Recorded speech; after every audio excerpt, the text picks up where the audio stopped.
Thanks for tuning into my new show, Get U.S. Market Ready with Italian Wine People. I'm Steve Raye, author of the book, How to Get U.S. Market Ready. And in my previous podcast, I shared some of the lessons I've learned from 30 years in the wine and spirits business, helping brands enter and grow in the U.S. market. This series will be dedicated to the personalities who have been working in the Italian wine sector in the U.S., their experiences, challenges, and personal stories. I'll uncover the roads that they walked, shedding light on current trends, business strategies, and their unique brands. So, thanks for listening in, and let's get to the interview. Hi, this is Steve Raye, and welcome to this week's edition of Get U.S. Market Ready with Italian Wine People. My guest this week is Susannah Gold, someone I've known for many, many years and has been deeply involved in the Italian wine industry. Susannah, welcome to the show. Thanks, Steve. Thanks for having me. I'm excited to be here. Great. So tell us a little bit about you and your background in wine and why Italy. Sure. So my background in wine actually started when I was a kid, and my dad made wine in my basement with our Italian neighbor. And so I've kind of always been interested in wine. And I lived in Italy for 15 years, and I wasn't working in the wine industry, but wine was my hobby. And so Where were you living? where was I living? At the beginning, I lived in Florence. Then I went to graduate school in Bologna. I went to Johns Hopkins SAIS. And then I moved to Milan, where I was a financial journalist. And I lived in Milan for a long time, but I remember wanting to kind of travel to other regions of Italy. And a woman that I met said something really funny to me. She said, Milan is nice because it's near Italy. And I thought, what does she mean? But then I understood what she meant. And so I decided to kind of travel to the other Italy, the one that was more familiar to me, at least at that time, through the wine business and through studying wine. So I began to study wine and I got really interested in it. And then I did the Italian sommelier certificate at ICE in Milan. And I worked in my first wine fair, serving wine, the very first Milano wine fair back in 2004. And I was really excited. And sort of since then, I've just worked in the wine industry and really focused a lot on Italian wine. I do work with other countries, but Italy is a huge focus for me. And also, I just love Italy, love everything about it. And you're a Vinitaly International Ambassador, which is quite an accomplishment. I am. So in between my ICE certificate in 2004 and my VIA certificate in 2019, I think I've gotten 9 other wine certificates. And then since VIA, I've done more. So I have about 10 or 11, and many of them are about Italian wine. But yes, certainly the Vinitaly International Ambassador program I did in 2019. And it was hard, actually. Despite all of my Italian wine knowledge, it was not a walk in the park. And interestingly enough, it focused a lot on indigenous varieties, which is a topic that I'm very interested in and have been for a long time. So that was easier for me than perhaps for some other people because I focus on it so much. But what's interesting about Italian wine is you can kind of slice it in so many different ways. I've done classes that focus more on the denominations. I've done VIA, which focuses more on the indigenous grape varieties. I mean, you can do it in a whole host of ways. Just a reference to your comment about near Italy, which I thought was a great story. A similar one I've heard is somebody was asking this Italian guy, have you been to Italy? He said, what do I need to go to big Italy? I got little Italy right here. No, this was actually a British woman who lived in Milan, who I had met when I lived in Florence. And I guess I ran into her on the bus and she was like, oh, Milan is nice. But, because it's near Italy, meaning you can get on a plane or you can drive 2 hours away and you're kind of in the Italy of one's imagination, which is the Florence, the Venice. But actually, Milan is an amazing city. And in the years since I've lived there, especially since the Expo, Milan has been like a world-class city now. It's a great city. And it's not as polluted as it was when I lived there. They used to joke that they were going to kind of sand down the mountains because Milan is in a bowl. It's surrounded by the Alps. And so the sky is much bluer now, but Milan is gorgeous now. It's a great place to live, actually. Really great place. Cool. I was there, I guess, 3 weeks ago. It was my first visit after the wine to wine thing, and I just loved seeing it. I went to La Scala, which was on my bucket list. What did you It see? was called Il Turco, and I think I can now take it off my to-do list, my bucket list, and I'll never go to an opera again. It was wonderful. Spectacular. La Scala was just spectacular. There's the whole city. Very reminiscent of Vienna, a similar kind of fin de siècle European, pan-European type of a feel. Okay, so you're talking about indigenous varietals. That's a big subject. I've heard anywhere from numbers from 400 to 600 and some odd. The ones that you're paying attention to, is there something that they have in common that makes them relevant to today's world more so than maybe the 478th varietal that nobody ever heard of? Interestingly enough, I pay attention to some varieties because I work with producers who make those varieties. I pay attention to other varieties that I love that are so esoteric that almost nobody has ever heard of them. But I find, especially in a market, let's say like the New York market, you can find an incredible number of varieties on wine lists. Really, just it's actually amazing. I mean, since I've been back from Italy living here in the States, there's such a boom of native or indigenous varieties, even on wine lists. So there are a lot more that are more popular. Something that I'm paying attention to now that I had paid less attention to in the past, I'm kind of reevaluating Vernaccia after I'd gone to some anteprima in Italy, which are the new release events that take place in Tuscany. So for a few years, I was invited and I went to San Gimignano and I really rediscovered Vernaccia di San Gimignano, which I had completely kind of forgotten about, the white grape variety from Tuscany. I love Vermentino as a grape variety. I love a grape variety called Cilieggiolo, which grows both in Liguria and in Maremma. But you don't find a lot of monovarietal Cilieggiolo here in America. But maybe one day we will. I know a couple of producers who make them. But I do a blog series on indigenous varieties. And during COVID, I started to do an Instagram series on indigenous varieties, talking about a different variety each day. And it's a fun series to do, but there are just so many of them that, I can understand how people get confused. I was watching those, and then all of a sudden my feed stopped and I didn't notice it. And then I'm realizing when you're saying this now is that, well, I thought that was really great and very interesting, especially when it was one that I knew. I'll have to re-sign up. But so you said you're doing a blog. What's the name of the blog? Oh, my blog is Avinarde. So I started my blog in, gosh, a long time ago, 2008. So I'm on year 13, and I know, and I do keep it going. I started kind of as a way to talk about how much I love Italy and how much I love Italian wine, and kind of to travel. When I moved back here in the United States, I was able to kind of take these little trips in my mind. I always feel like I'm traveling through my wine glass, let's say, right? Maybe I'm drinking a Montepulciano and I'm fantasizing about being in Abruzzo, or I'm drinking a Cerasuolo di Vittoria and I'm thinking about, a trip I took to Sicily a million years ago. And so that's how I started my blog, as kind of a way to keep in touch with Italy and to write about it. And then it's just kind of continued for all of these years. And I do update it. I mean, I don't write every day. Some months I write a lot, some months I write less, but I do update it. I do write on my blog a lot. And you're also doing a podcast.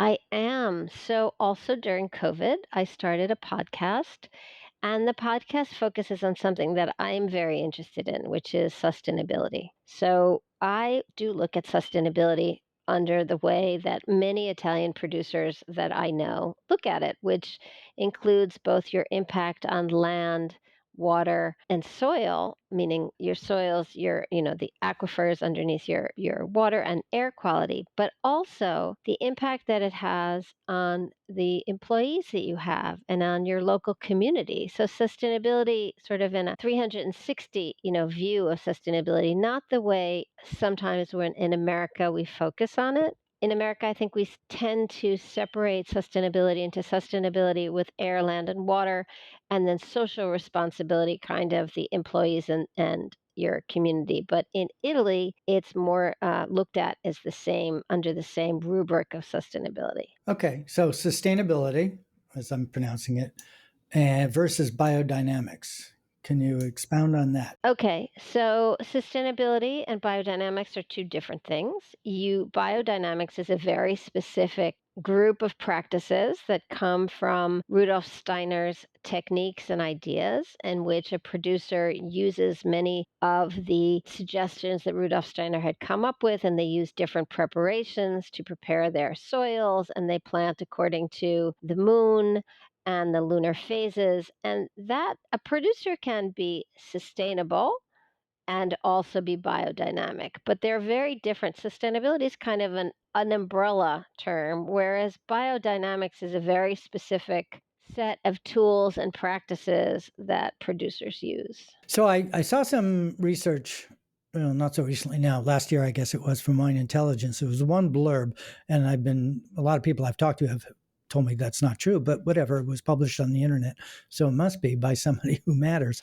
In any case, what they were saying was that Americans are more interested in sustainably produced products, not just wines that we're talking about here, versus organic. That organic itself is much more of a niche thing. And I thought that was really interesting because, well, as you know, to use the term organic in the U.S., it's something that gets regulated by the U.S. Department of Agriculture. So it's a whole additional thing to TTB regulations and all that we deal with. But the fact that sustainability, which does not have any real, certainly no legal definition in the United States, has more currency with consumers. What's your opinion on that? Okay, so my opinion on that is this. Organic is a term that, yes, if you're talking about a product that is wants to have a seal on it by the FDA, then that's a specific product that has to follow certain guidelines. Guidelines to be sustainable are much broader and looser. And a lot of people think the term sustainable is really greenwashing and just people using the term sustainable to mean they're trying to do good, but they don't have to follow any specific practices. I like the term sustainable because it reminds me of the UN Sustainable Development Goals, which is why I think Americans are looking at it more closely. So, as you know, the United Nations came out with the Sustainable Development Goals, and they are goals, specific goals. There are 17 of them that impact different things such as global hunger, poverty, child labor. And they are from we have 9 more years to reach the Sustainable Development Goals, the goals that the metrics that have been set. So I think a lot of Americans know about the Sustainable Development Goals, and a lot of big American corporations are now measuring themselves against the Sustainable Development Goals with ESG, right? Environment, sustainability, and governance, right? So that's why I think a lot of Americans look at sustainability, but not just in terms of the wine industry. I think in terms of many industries, and I think that that has to do with ESG positions. There are a lot of, for example, sustainability positions in companies, right? A lot of corporations and bigger companies have a sustainability manager. In terms of the wine business, there are, let's say in California, there's the Sustainable Wine Awards. There are, right? I did. I wasn't aware what it was, but by the way, I do love your term greenwashing. That's great. I don't know if you made it up, but it's wonderful. I just saw an invitation today to something called the Green Wine Future Conference. I like it. Yeah. Well, it's not my term, actually. The EPA uses that term, the Environmental Protection Agency in the United States, yes. So, greenwashing is people who try to, show that their product is somehow environmentally sound when it isn't. My view is that I'm sure a lot of people use these terms interchangeably and they're not interchangeable. But the important thing, in my view, at this point, because I am not a purist. I am a practical person. So for me, the idea that we are paying attention to any of these terms and that they've kind of come into common parlance and the way people look at products that they buy or drink is great. Of course, I want more, but I'm glad that people are beginning to focus on this. We were talking about varietals. We all know, well, most Americans, I think anybody who drinks wine, Prosecco, Barolo, Chianti, some of the standards, if you will. Related there is, what other varietals do you see gaining traction in the US that might become more mainstream? Okay.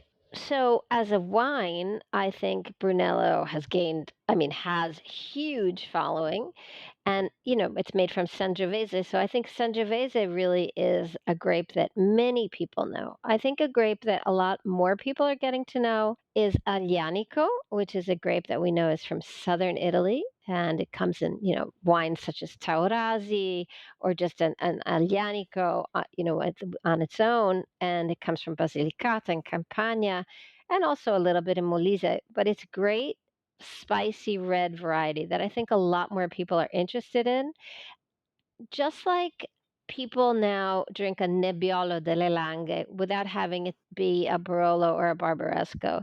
I think that, the grape itself brings more people to the table. Now, many people feel comfortable saying Nebbiolo, right, when they're out. And a Nebbiolo that's not a Barolo is usually less expensive, so more affordable. So you'll see a Nebbiolo delle Langhe, let's say, on a by the glass pour, right? And so I think people are focused more on Montepulciano than they had been focused on in the past, another very friendly red grape variety. I think Vermentino has gotten a lot of traction, a great white grape variety. I think people are reevaluating Pinot Grigio, actually, a lot in the Ramato version, so that coppery, almost orange wine kind of version of Pinot Grigio. I think people are looking at that.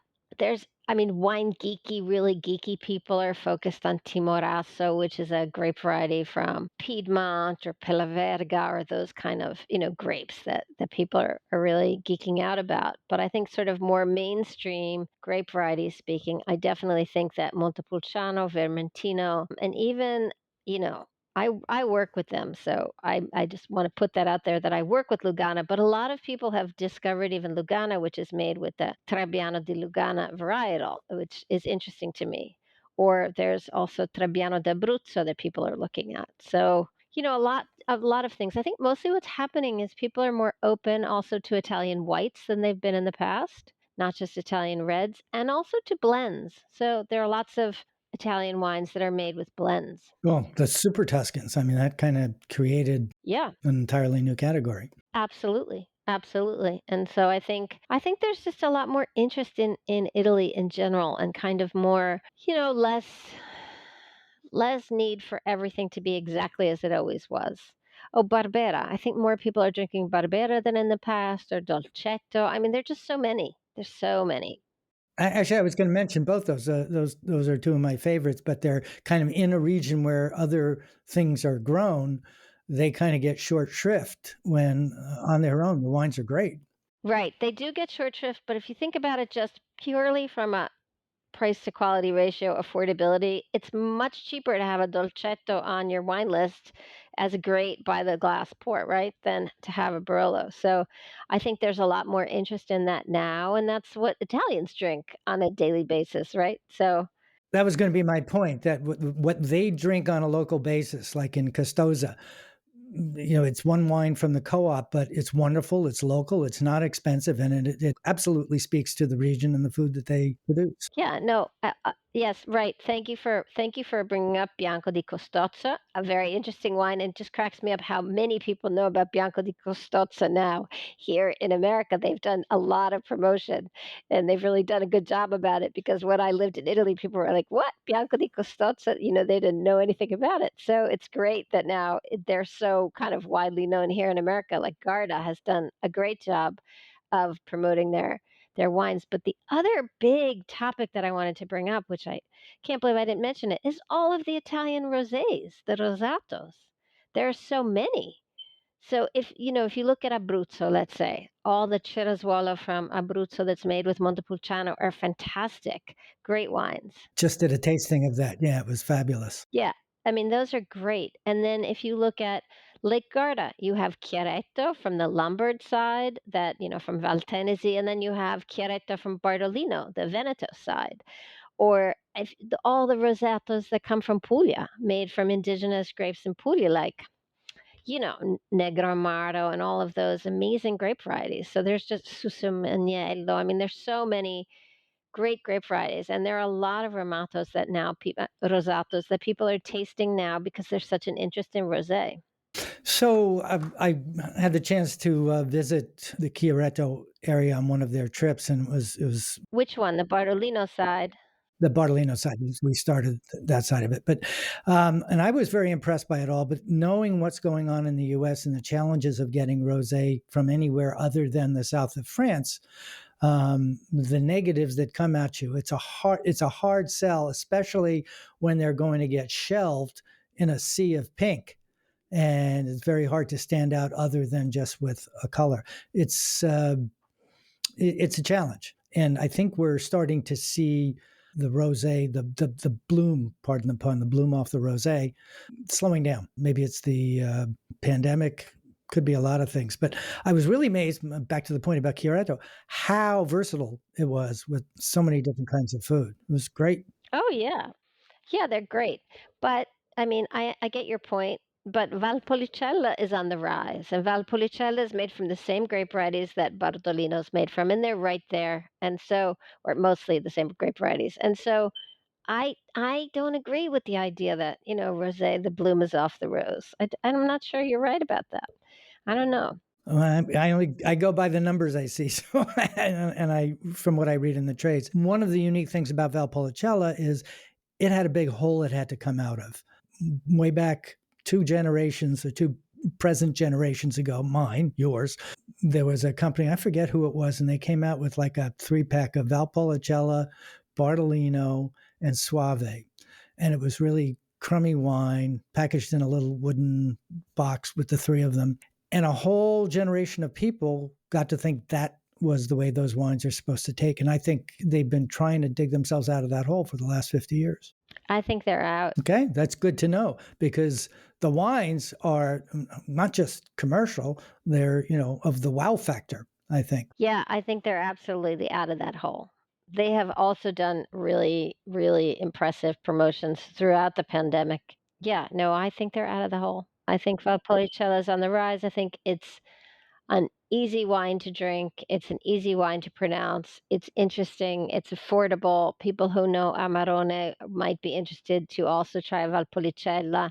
They know it's right near Soave. It's in Verona. I mean, it's right near Verona. I think actually they're on an upswing. I really do. Yeah, and I think Ripasso adds to it. You can add that level of added fruit and not necessarily intensity, but depth without going to Amarone. You can, although I'm actually talking about Valpolicella Classico and Superiore, I think are wines that are easier for many people to drink. Like Ripasso and Amarone, where they're exciting, festive wines, are not everyday fare, right? And for And they need an explanation. If they do. They need an explanation, and there's certainly a great long one. And I think it's kind of one hand washes the other. So people want to drink Amarone at Christmas, but they might want to have a lighter version of that. So maybe they'll order a Valpolicella for Thanksgiving. I think there's a lot of room there, and that Valpolicella is kind of moving into that space. my decision that's what we're going to do at Thanksgiving this year, which of course is big for us You're gonna have Valpolicella? first, and then I'm going to have Amarone with the dinner. Yeah, I mean, what do you eat ham? Do you eat turkey? What do you have? Yeah, well, the challenge of Thanksgiving, there isn't any one pairing because the diversity of foods that are on the Right. table. It's kind of like, what are you drinking? So I like to have a couple of wine glasses going with, Bianco and a Rosso and maybe something special. Right. And what about a rosato? Think about how great a rosato would be with your turkey. Yeah. Well, I think turkey pretty much goes with everything. I have, except for sweet wines, but it still wouldn't be bad. Because I like sweet wines. No, I mean there's so many options, for Thanksgiving, and I always think I should drink American wine, but I always end up drinking Italian wine. In my case, I drink what I know. Okay, so one of the other things that you're very involved with is Italian women in wine. Yep. Tell us a little bit more about that. So, years and years ago, I started to interview Italian women in wine when I was living in Italy. And I just found there's so many of them really fascinating. And there's a great organization. It's called Le Donne del Vino. And so at the time, I interviewed the president, and I've interviewed many interim presidents. I mean, not interim, many presidents of the organization since my first interview. And I've just always found that it's great to speak to women in the wine industry because they have a specific kind of thought process, and often they weren't the first of their family to be given the opportunity to work in the industry. So they really have to make a choice to dedicate their lives to the wine industry. And over the last 15 years that I've been interviewing women in the wine industry, many have said to me, "Stop asking me about being a woman because it's not relevant that I'm a woman.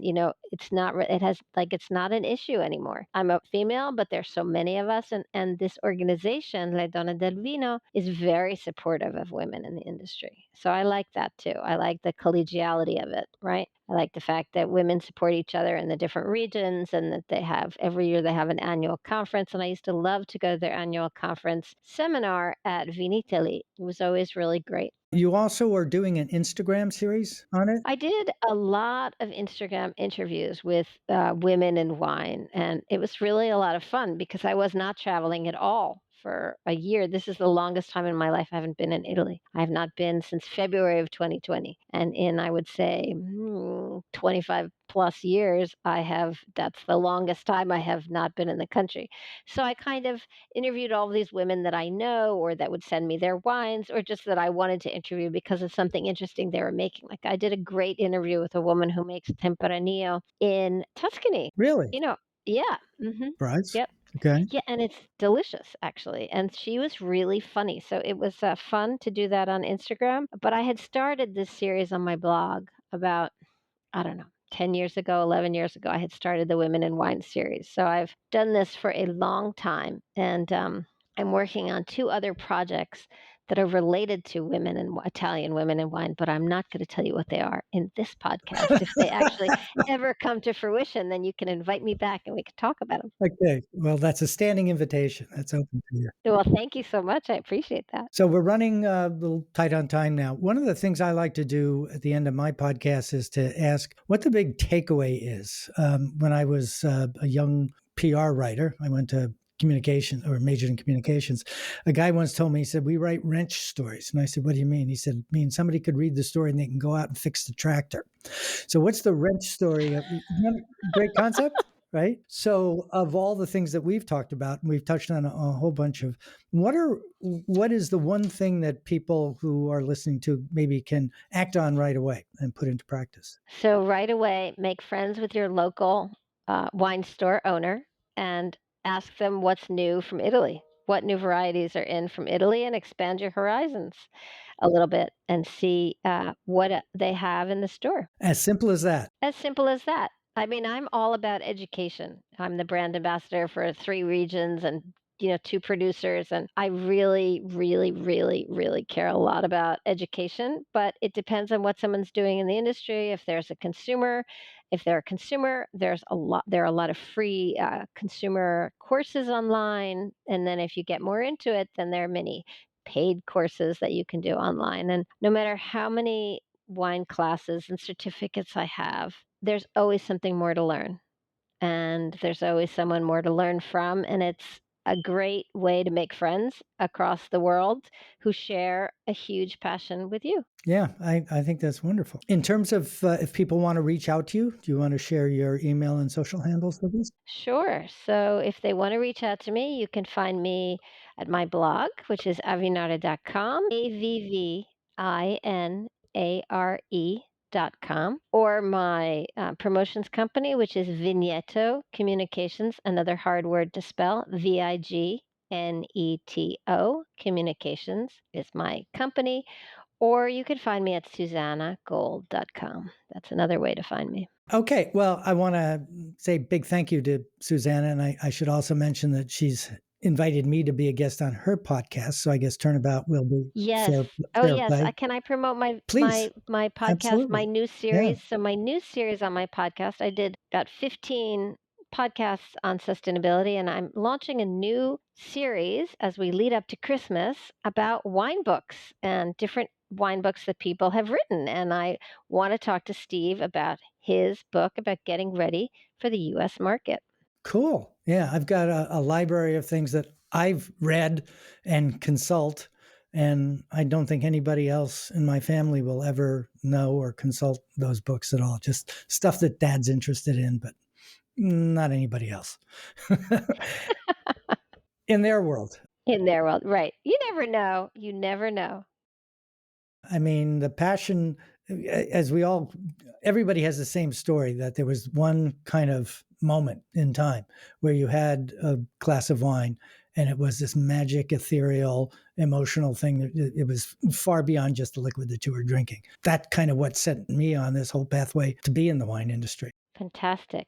Okay, so a big thank you to Susannah Gold. Thank you. Thank you, Steve. For joining me. I appreciate it. And tune in next week. We'll have another edition of Get U.S. Market Ready with Italian Wine People. Until then, chin chin. Chin chin.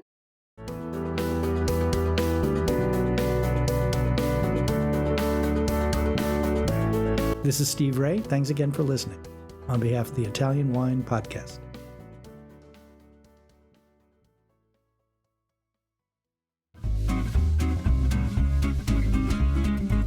Hi everybody! Italian Wine Podcast celebrates its 4th anniversary this year, and we all love the great content they put out every day. Chin Chin with Italian Wine People has become a big part of our day, and the team in Verona needs to feel our love. Producing the show is not easy, folks. Herding all those hosts, getting the interviews, dropping the clubhouse recordings, not to mention editing all the material. Let's give them a tangible fan hug with a contribution to all their costs. Head to ItalianWinePodcast.com and click donate to show your love.